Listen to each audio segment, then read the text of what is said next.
il a arrêté les transitions et là, il continue direct. Dans le chapitre 1095 de One Piece, un monde où il ne vaut pas la peine de vivre, pardon, on a une suite directe, mais avant d'en parler, je vais vous demander un petit abonnement, un petit like, le partage, tout ça, comme d'habitude, hein, ça ferait plaisir. Et n'hésitez pas à passer sur Twitch, hein. Si je vois qu'on est nombreux, on pourrait faire des sessions, discussions de chapitres en live, ça pourrait être super cool. Vous aurez les liens dans la description dans tous les cas, mais bref, passons au vif du sujet. Saturne, voilà, le gros pâté du truc. Moi je me suis dit, vas-y, il va faire une transition, il aime bien faire ça Oda quand il y a un truc qui nous hype, il fait une transition et on parle d'autre chose. Mais là, vraiment, pas de transition. Saturne qui a du coup mis en PLS quasi tout le monde, hein. Et du coup, tu vois toute la marine qui fait créer littéralement une mythologie autour de Saturne, en mode je l'ai vu que en portrait. D'habitude, c'est les amiraux qu'on appelle pour ce genre de cas, il est au-dessus des dieux, je sais pas quoi, bref, il y a tout un...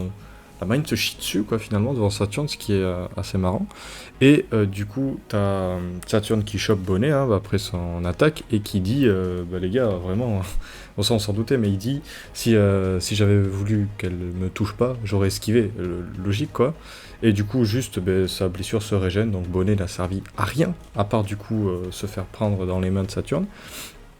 Et après, on a Sanji qui essaie de défendre du coup Bonnet et qui se fait littéralement éjecter d'un seul coup de regard, hein, si j'ai bien compris.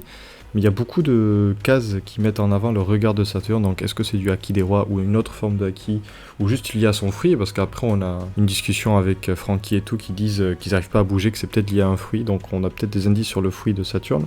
Mais c'est pas tout, on a aussi enfin Kizaru qui assume pleinement être littéralement en PLS, hein, il ne peut plus bouger, il ne peut plus rien faire. Et mais après on a pareil du côté de Luffy, c'est ça qui est dommage. D'ailleurs on n'a pas de conclusion du combat de Zoro contre Lucci, je pense que ça arrivera dans les prochains chapitres.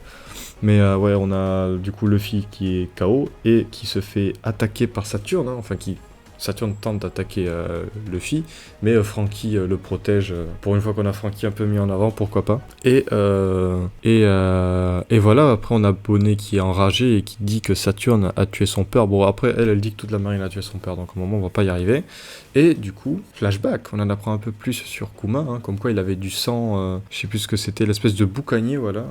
Il était le dernier de son espèce, et il disait à Bonnet que le dieu libérateur Nika allait venir les sauver, donc c'est marrant qu'on voit que Kuma aussi, croyant cette légende de Nika là, et ses parents aussi, parce que du coup on a un flashback, on voit ses parents, lui et son père se font capturer par les dragons célestes parce qu'ils sont du sang de boucanier, sa mère se fait tuer il me semble, je sais plus trop, et après on apprend que les dragons célestes ont mis en place un jeu, que, je sais pas s'ils le font tous les ans ou si là c'est particulier, mais dans mes souvenirs il y a un événement particulier dans ce jeu qui est justement une battle royale en fait, où ils vont aller mettre les esclaves sur une île et juste il y aura une chasse à l'homme un peu bizarre avec des rois et tout. Bref, un endroit où tout le monde meurt quoi.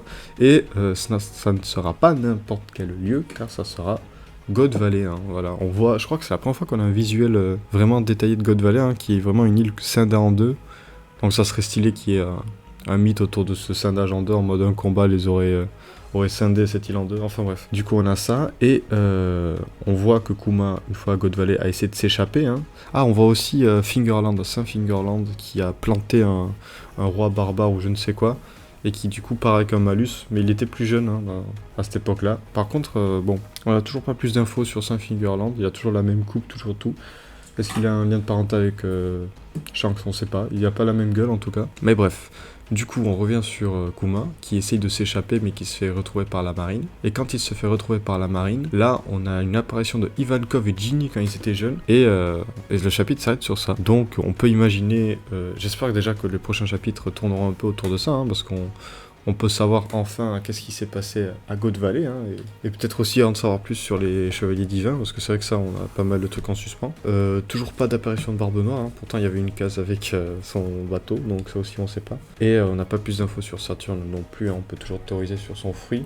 Je sais que dans la vidéo précédente j'en ai pas parlé, mais il y a beaucoup de gens qui disent que c'est un rapport avec un yokai japonais. Il y aurait une tête de taureau et un corps d'araignée, donc ouais, c'est peut-être ça. Mais en tout cas voilà, moi je vous dis à la semaine prochaine, ce fut un plaisir comme d'habitude. N'hésitez pas à passer sur Twitch, on joue, mais si je vois qu'on est nombreux à venir pour du One Piece, je ferai des live sessions chaque semaine, discussion, théorisation de One Piece, ça peut être giga cool d'avoir votre avis et tout. Puis voilà, moi je vous dis à la semaine prochaine, ciao tout le monde.